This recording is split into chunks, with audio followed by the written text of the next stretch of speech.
Hey y'all, my name's Angel, and I'm a 3-year lymphoma survivor. This is Romeo.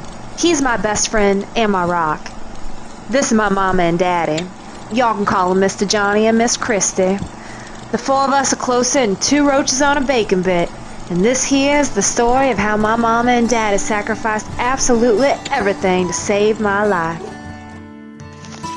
It all started one hot summer's day in 2009 when my mama and daddy received a phone call from my vet, Dr. Catherine.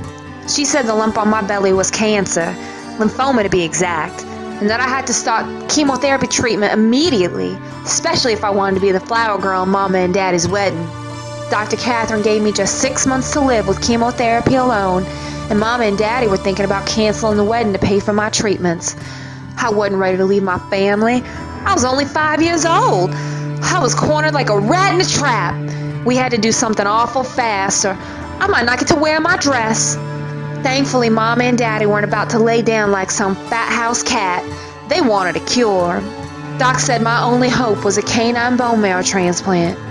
The cost? $16,000. Even I know that's a lot of money, especially with just 7 months to raise it all. And that's when Daddy said, let's do it. We'll call it Save an Angel. Mama and Daddy canceled their wedding rings and honeymoon to pay for my chemo, but the wedding would go on. Like I said, we do everything together. After the wedding, Mama and Daddy began selling everything but the bare necessities. After most of our belongings were gone, we started turning other people's trash into cash. Mama and Daddy dove in every dumpster between New Orleans and Baton Rouge in hopes of finding a toaster, any other thing that could be sold to pay for my cure.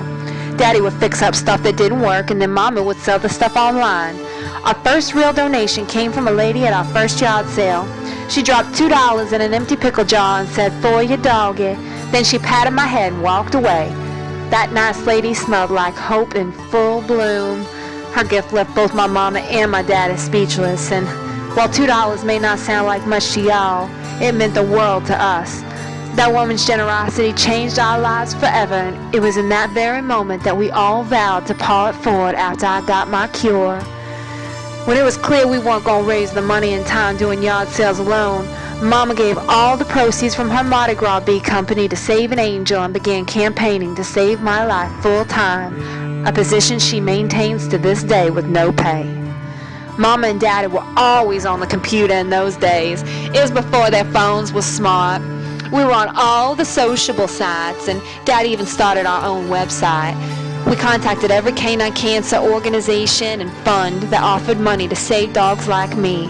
We call all of the people and organizations that help save my life Angel Saints, because that's what they are. They're saints.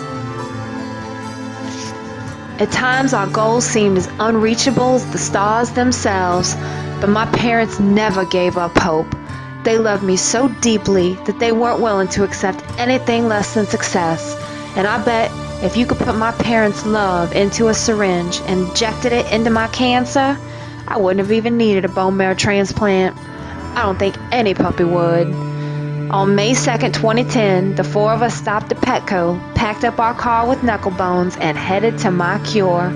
We were 6 months out from my diagnosis, and I'd be dead soon if it weren't for my mama and daddy's effort and sacrifice.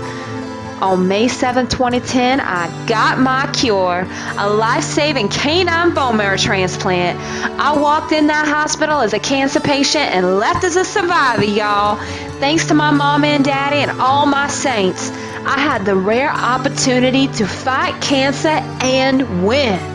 It's been 3 years since my transplant, and today the vets say I'm officially cured.